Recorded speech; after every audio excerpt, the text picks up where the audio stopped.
Hola, bienvenidos y bienvenidas a una nueva videocápsula educativa sobre el fenómeno de osmosis. Hoy haremos un recorrido por la cocina y nos detendremos en estos 3 ejemplos relacionados a alimentos que puedes haber comido o visto en algún momento de tu vida. Después de un tiempo, en el caso número 1, la lechuga con sal, para preparar la ensalada colocas hojas de lechuga en una fuente y le agregas sal. La lechuga tiene una apariencia más lacia que antes y en la fuente de la ensalada hay mucho más líquido que el que se encontraba inicialmente. En el caso número 2, pepinillos en vinagre. En el proceso de preparación de los pepinillos en conserva, uno de los primeros pasos es colocarlos en una solución concentrada de sal. Al cabo de un tiempo, los pepinillos tienen una estructura y una textura arrugada y mucho más pequeña. Y en el caso número 3, las legumbres, específicamente las lentejas remojando en agua, normalmente para preparar las legumbres las colocas en agua durante toda la noche para que al día siguiente estén más blandas al cocinarlas. Y el resultado será que las legumbres han aumentado de tamaño. El agua que ha ingresado permitió la degradación del azúcar del que está hecha y ahora son mucho más blandas. Continuemos. ¿Qué características que han cambiado logras identificar y por qué piensas que pueden ocurrir estos cambios? De todos los ejemplos mencionados, hay 2 aspectos principales que se destacan.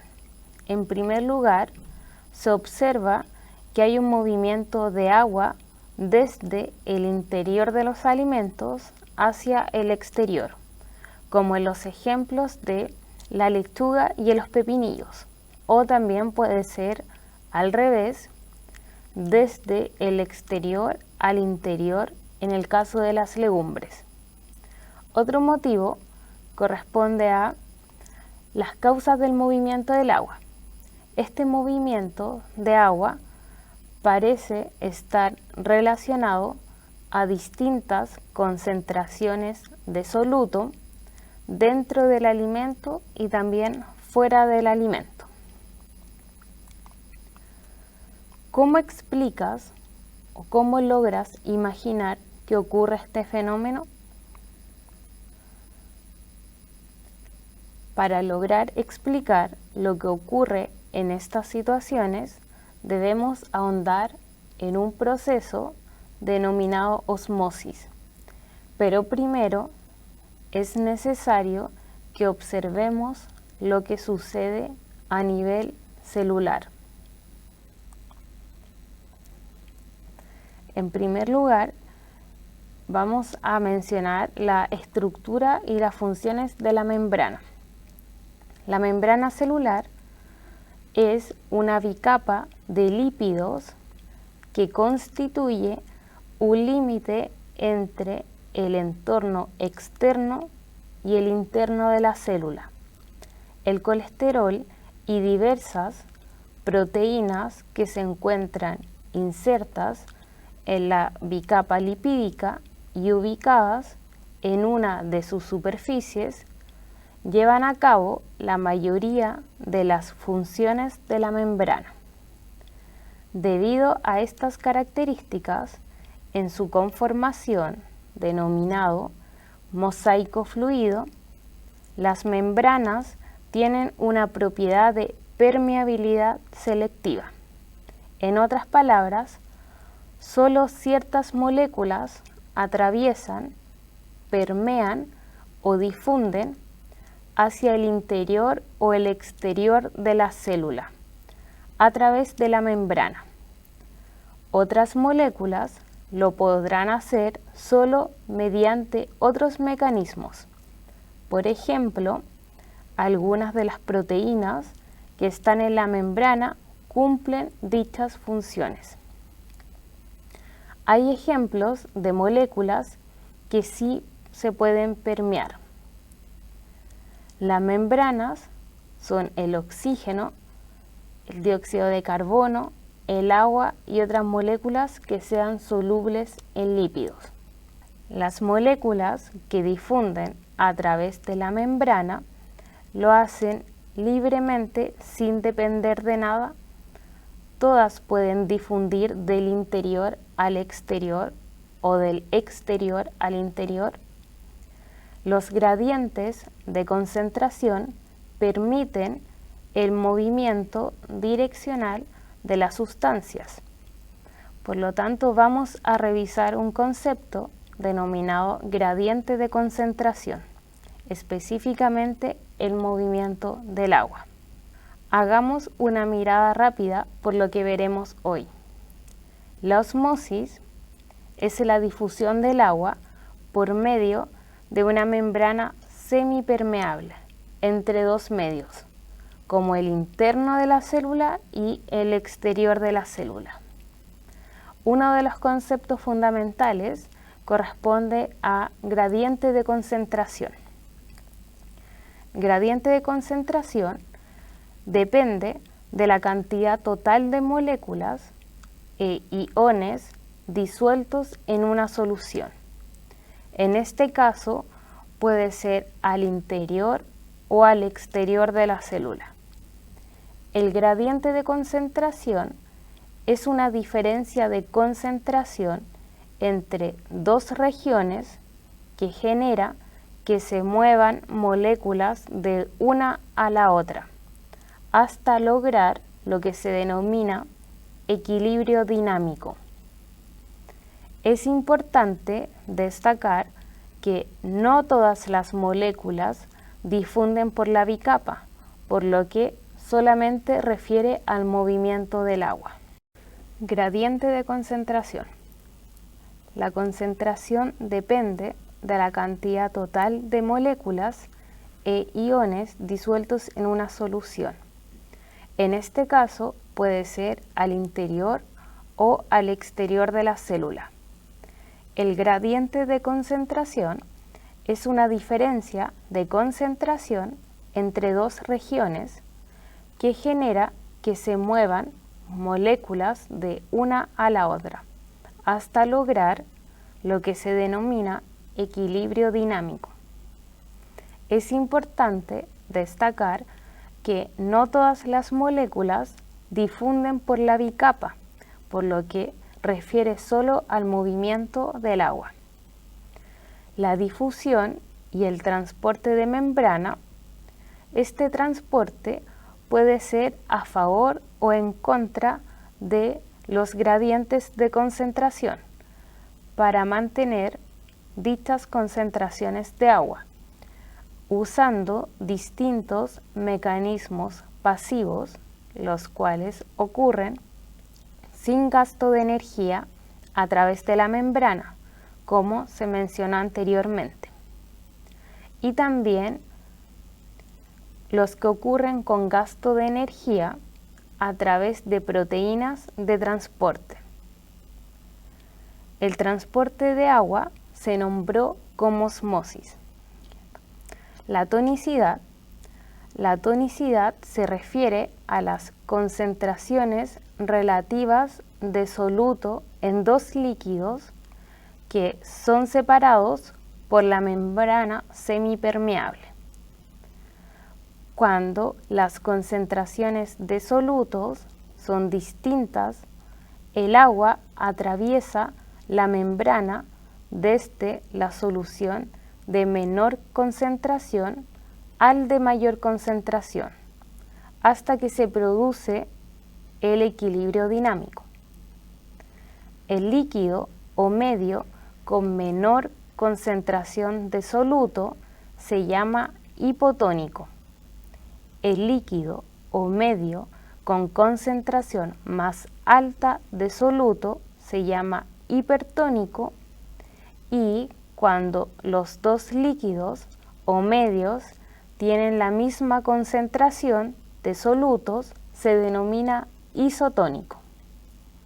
La presión osmótica corresponde a la fuerza que se debe ejercer en un punto para detener el flujo de agua entre uno y otro medio. A continuación se representa el fenómeno de tonicidad con respecto a los 3 tipos de concentración que se pueden representar: la solución hipertónica, isotónica e hipotónica. En el caso 1, solución hipertónica, la célula disminuye su volumen o tamaño en un medio hipertónico debido a la difusión de agua desde el citosol hacia el exterior, como lo observado en el ejemplo de la lechuga o el pepinillo al ser colocado en solución con alta concentración de sal. Otro caso es la célula en un medio hipotónico, donde la concentración de solutos es mayor en el medio intracelular y en consecuencia la célula se hinchará por la difusión del agua a su interior. Lo mismo que ocurre en el caso de las legumbres, ya que en su interior hay mayor concentración de azúcares y otras moléculas. Y por último, en el caso de solución isotónica, no se podrían observar cambios en el volumen porque las concentraciones en el interior y exterior de la célula son similares. Por lo tanto, la célula se mantiene igual. A continuación, se presenta una imagen que representa el fenómeno de osmosis con respecto a los 3 tipos de soluciones. En el caso número 1 se visualiza solución hipotónica, en el número 2 solución isotónica y en el caso número 3 solución hipertónica. A continuación te proponemos un experimento. Pon pausa y toma nota, pero antes se mostrará una imagen de un breve organizador gráfico, específicamente un mapa conceptual sobre los contenidos vistos y su relación con el proceso denominado osmosis. Te invitamos a desarrollar una actividad experimental simple. Pon pausa y revisa las siguientes instrucciones. Experimento, denominado ¿Cómo se alimentan las plantas? Para esto vamos a requerir de ciertos materiales. Por ejemplo, agua corriente, sal de mesa, 3 papas, 3 vasos de plástico, una cuchara, un descorazonador de manzanas o tabla y cuchillo para cortar, papel, lápiz, rotulador o plumón permanente y papel de cocina. ¿Cuál será el procedimiento y los pasos a realizar? En primer lugar, con el rotulador escribe en cada uno de los vasos 0 cucharaditas, en el otro vaso 2 cucharaditas y en el tercer vaso 3 cucharaditas. Paso número 2. Vierte en cada uno de ellos 1000 mililitros de agua corriente. Paso número 3. Coloca en una cucharita una puntita de sal y échalo en el vaso con la misma etiqueta. Paso número 4. Repite la operación con 4 gramos en el vaso que le corresponda. 5. Utiliza la cuchara para diluir la sal en el agua. 6. Utiliza el descorazonador para sacar un cilindro de patata. Al menos necesitarás 3, que tengan algo más de 1 centímetro de diámetro y 5 de largo. Si no dispones de este utensilio de cocina, puedes hacer tiras iguales con ayuda de un cuchillo y una tabla. Retira los restos de piel que hayan podido quedar. Con una regla, asegúrate de que todas las tiras de papa midan lo mismo. 9. Anota las medidas en un pedazo, un papel en blanco. Número 10. Pon cada pedazo de papas en uno de los vasos. Con los dedos, prueba doblarlos ligeramente para sentir cómo reacciona ante la presión. Paso número 11. Deja reposar durante 30 minutos. Paso número 12.